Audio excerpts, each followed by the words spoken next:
زۆر بەداخەوە کە گەنجەکانی ئێمە هەم تەقسیر لە حکوومەتدایە کاتێک کە هەلی کار نادۆزێتەوە هەم تەقسیر لە خۆشیاندایە لەبەر ئەوە هیوادارم یعنی گەنجانمان زیاتر هەوڵ بدەن بۆ ئەوەی هەلی کارە بدۆزنەوە لە کەرتی تایبەت بێ یان لە کەرتێکی دیتر بێ بۆ ئەوەی کە بتوانن کاتەکانیان بە فیڕۆ نەدەن. گەنجێک لێمە بەیانی لە خەواڵەستە تاوکو ئێوارە داماوە ئیشینە نازانێت چی بکاتن بەڵام داماوەکەی لە خۆیەتی نەک لە حکوومەت کە بڵێن مەسەن ئایا ئیشی بۆ نەڕەخساندووە باشە حکوومەت ئیشی نەڕەخساندنەوە زۆربەی دەستگای خێرخوازیمانێ لێرە دەتوان بڕن وەکو خێرخوازێک ئیش بکەن لە زۆربەی دەستگای حکومی و ناحکومیەکان تا ئەو کاتە ئەتوانن عیلاقات دروستکەن کە عیلاقات دروستکردەوە ئەتوانی کار بۆ خۆت بڕەخسەنی هەل بۆ خۆت بڕەخسەنی. داوا لە هەموو ئەو گەنجانە دەکەم کە کات بە فیڕۆ نەدا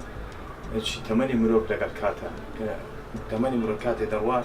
ناگەڕێتەوە کاتی لێ بڕوا ناگەڕێتەوە. داوا لە حکوومەتی هەرێم دەکەم ئالی کار بۆ گەنجانە بدۆزێتەوە کە خەڵک لەمە دواتیتر بێکار نەبێ بێژ نەبێت. لە کوردستانە بێئیشی زۆرە بێکاری زۆرە